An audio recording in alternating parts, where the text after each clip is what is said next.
आज इस वीडियो में हम बात करने वाले हैं कि आपको पैसा कैसे सेव करना है। बहुत सारे लोग ये क्वेश्चन बहुत सारे लोगों का रहता है कि जो सैलरी आती है उनकी, जो वो काम कर रहे हैं उसकी सैलरी आती है, उसमें से मनी को सेव कैसे किया जाए। क्योंकि सैलरी आती बाद में है, उनकी लिस्ट पहले तैयार हो जाती है खर्चे के लिए कि मुझे ये लेना है, मुझे वो लेना है। ठीक है, अब यहाँ पे लिस्ट पहले तैयार हो जाती है और उनकी लिस्ट में मोस्टली सब जो चीज़ें होती हैं वो फिजूल की होती हैं। कुछ टाइम के लिए होता है उनका यूज, उसके बाद वो चीजें ऐसी ही पड़ी रहती हैं। तो कुछ टिप्स हम आपको बताएंगे कि आप कैसे पैसा सेव कर सकते हो और उस पैसे की जगह अगर आप कुछ और खरीदें या कहीं सही जगह लगाएं तो वो कुछ सालों में आपको मल्टीप्लाई करके दे सकता है, मतलब अच्छे बेनिफिट दे सकता है। लेकिन अगर आप कुछ ऐसी चीज खरीद रहे हो जो फिर कुछ टाइम के लिए आपके घर में ऐसे ही पड़ी रहेगी, उसका कोई यूज नहीं रहेगा, तो उससे आपका पैसा एकदम से वेस्ट ही है एक तरह से। अब मैं इसको एग्जाम्पल से भी समझाऊंगा। बहुत सारे लोगों की लिस्ट तैयार रहती है, तो आपकी लिस्ट भी तैयार रहती है क्या? आप कमेंट करके जरूर बताना, क्योंकि बहुत सारे लोग क्रिप्टो में जो आए हैं वो तो कहीं ना कहीं समझते हैं इस चीज को, वो फिजूल खर्ची नहीं करते। लेकिन बहुत सारे लोग हैं जो अपनी सैलरी में फिजूल खर्ची करते हैं, थोड़ा सा इन्वेस्ट करते हैं, 10% इन्वेस्ट करते हैं, 70% 60% खर्च करते हैं, 10% भी अपना जो है खर्चा, 20% अपना रखते हैं। मतलब मोस्टली जो है फिजूल खर्ची में जाता है और पूरी सैलरी यूं ही जो है चली जाती है। तो कैसे सेविंग करनी है, कुछ टिप्स हम आपको यहाँ पे देंगे आज, और बेहद ज़रूरी है। अगर आप इन टिप्स को फॉलो करते हैं तो आप अच्छी सेविंग कर पाओगे खुद के लिए। ठीक है, तो बात कर लेते हैं। सबसे पहली चीज़ फिजूल खर्ची की बात कर लेते हैं। पहली टिप यही है कि फिजूल खर्ची से आपको बचना पड़ेगा। बहुत सारे लोग क्या करते हैं, मान लो किसी को गेम खेलनी है, गेम खेलने के लिए उसने ले लिया लैपटॉप, ठीक है, अपनी सैलरी में गेम खेलने के लिए गेम खेली 10 दिन 20 दिन, उसके बाद उस लैपटॉप को पता नहीं होता कि वो खुद कहाँ है और लैपटॉप कहाँ है। ठीक है, तो क्या हुआ इससे ये एग्जांपल मैं क्यों दे रहा हूँ, ये एग्जांपल इसलिए दे रहा हूँ कि फिजूल खर्ची यही है। अगर आप कुछ शौक के लिए कोई चीज़ ले रहे हो, शौक पूरा होने के बाद वो चीज़ पड़ी रहेगी, उसका कोई यूज़ नहीं रहेगा। अब वही 50,000 का लैपटॉप खरीदा और वो पड़ा रहेगा पूरी आपके घर में, ज़्यादा यूज़ उसका होगा नहीं। अगर यूज़ है तो बिल्कुल लो, लेकिन अगर यूज़ नहीं है, आप शौक के लिए ले रहे हो, तो कोई मतलब नहीं है लेने का। अगर वही 50,000 आप सही जगह लगाते हो तो वही 50,000 आपको 1 साल के अंदर, 2 साल के अंदर, अगर आप सही जगह इन्वेस्टमेंट करते हो तो वो कहीं बेहतर रिटर्न्स आपको दे सकता है। तो ये एक सबसे बड़ा एग्जांपल है। फिजूल खर्ची को रोकना पड़ेगा, अपनी सैलरी में सेविंग आपको खुद करनी पड़ेगी, अपने इमोशंस पे काबू करना पड़ेगा। सबसे जरूरी चीज़ है आपको खुद का इमोशन पे काबू करना पड़ेगा। और कोई भी चीज़ अगर लेने की सोच रहे हो तो सबसे पहले यही रेकमेंड करूँगा, 7 दिन रुक जाओ और सोच लो कि वो चीज़ कितनी ज़रूरी है। 7 दिन में आपको जवाब मिल जाएगा कि वो चीज़ आपके लिए कितनी ज़रूरी। तो 7 डेज में आपको खुद से जवाब मिल जाएगा कि वो चीज़ आपके लिए लेना कितना ज़रूरी है। ठीक है, तो 7 दिन रुक जाना अगर कुछ लेना भी है तो, नहीं तो फिजूल खर्ची आप ना करें।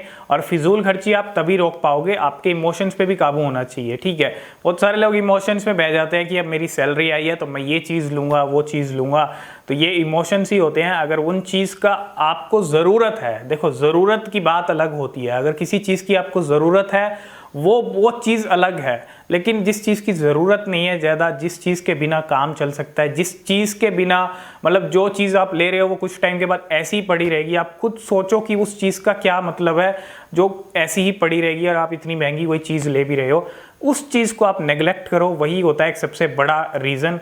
और कोशिश करो कि उस पैसे को आप सेव करो और सही जगह इन्वेस्ट करो, सेविंग भी करो साथ के साथ। वो भी टिप हम आपको देते हैं। तो सेकंड टिप की अगर बात करें तो वो है यहाँ पे कर्ज, उधार भी बहुत सारे लोग ले लेते हैं आज के टाइम में। बहुत सारी एप्स भी आती हैं जो आपको लोन देती हैं। लोन, उधार, कर्ज एक ही कैटेगरी है सारी चीज़ें। ये चीज़ें भी अगर आपने ले रखी हैं और आप पर मंथ किसी का जो है EMI पे कर रहा, आपने फोन लिया EMI पे, ये सब चीजें भी आपको नहीं करनी है। ठीक है, कोशिश करो उधार से भी बचो, लोन से भी बचो। इन सब चीजों की जो है आपको जरूरत कभी पड़े ही ना, क्योंकि अगर आप ये चीजें लेते हो तो फिर आप EMI पे करने में ही रह जाओगे। मतलब आपकी जो सैलरी है वो EMI में ही जाएगी और सेविंग आपकी ऑटोमेटिकली नहीं होगी। तो इन सब चीज़ों से भी बचना चाहिए, बहुत ज़रूरी है। ठीक है, इसके अलावा थर्ड अपडेट की बात करें तो बहुत सारे लोग क्या करते हैं, आजकल बहुत सारी एप्लीकेशंस आती हैं।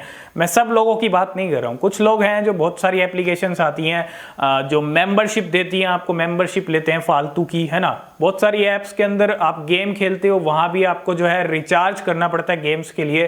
तो मतलब इन एप्लीकेशंस में अगर आप पैसा वेस्ट कर रहे हो, कोई भी एप्लीकेशन हो, कुछ गेम खेलने की हो या वेब सीरीज़ की हो या नेटफ्लिक्स हो या फालतू का कुछ भी है, अगर आप एंटरटेनमेंट के लिए कर रहे हो और ज़्यादा आप उसमें खर्च कर रहे हो तो वो चीज़ टोटली वेस्ट है। एंटरटेनमेंट अगर आपको लेना है तो बहुत सारी चीज़ें हैं जो फ्री ऑफ कॉस्ट आपको मिलती है एंटरटेनमेंट। तो एंटरटेनमेंट अगर आप पैसा खर्च करके इतना आप ले रहे हो तो वो एंटरटेनमेंट आपके लिए कहीं ना कहीं अच्छा नहीं है और उसको भी आपको नेग्लेक्ट करना चाहिए और साइड कर देना चाहिए। यही कुछ चीज़ें हैं। और सबसे ज़रूरी चीज़, खुद के इमोशन पे काबू रखें। हाँ, बहुत सारे लोग क्या सोचते हैं कि नया फ़ोन आया मार्केट में, मेरी सैलरी आएगी तो मैं ये फ़ोन ले लूँगा, है ना। इमोशंस सबसे बड़ी चीज़ होती है। क्रिप्टो मार्केट में भी हम बात करते हैं इमोशंस के बारे में, इमोशन पे काबू रखिए। यहाँ भी इमोशंस आपके चलेंगे भैया। इमोशन पे अगर काबू कर लिया ना, मुझे सेव करना है तो सेव करना है। आपका इमोशन अगर आपने खुद पक्का बना लिया तो सेव करना है तो सेव ही होगा। अगर आपका इमोशन बह जाएगा, आप भावनाओं में बह जाओगे कि भैया इतना बढ़िया फ़ोन है मैं ले लेता हूँ, तो फिर आप बह जाओगे और आपकी सैलरी ऐसे ही खर्च होती रहेगी। तो सेविंग करना सीखें और अपनी सैलरी को डिवाइड करें कि कितना % आपको सेव करना है, कितना इन्वेस्ट करना है, कितना आपको खुद के लिए रखना है। बाकी मतलब सैलरी को आप डिवाइड करें और खुद आप डिसाइड करें कि कितना % आपको कहाँ कहाँ लगाना है, कितना कुछ क्या करना है। ये सब चीज़ें आप खुद से कर सकते हो। मैंने तो बस आपको टिप्स दिए हैं, बाकी आपके इमोशन पे काबू होना ज़रूरी है। तो अगर टिप अच्छी लगी हो तो वीडियो को लाइक शेयर कर देना। और कोई और सजेशन है, कोई और टॉपिक पे आप वीडियो देखना चाहते हो तो यहाँ पे आपको ज़रूर मिलेगी, कमेंट करके आप ज़रूर बताना।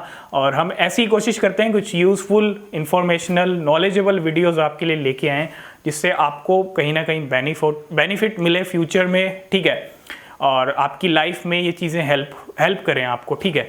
तो ये कुछ चीज़ें थी आज की इस वीडियो में। फ़िलहाल इतना ही, मिलते हैं नेक्स्ट वीडियो में, तब तक के लिए बाय बाय।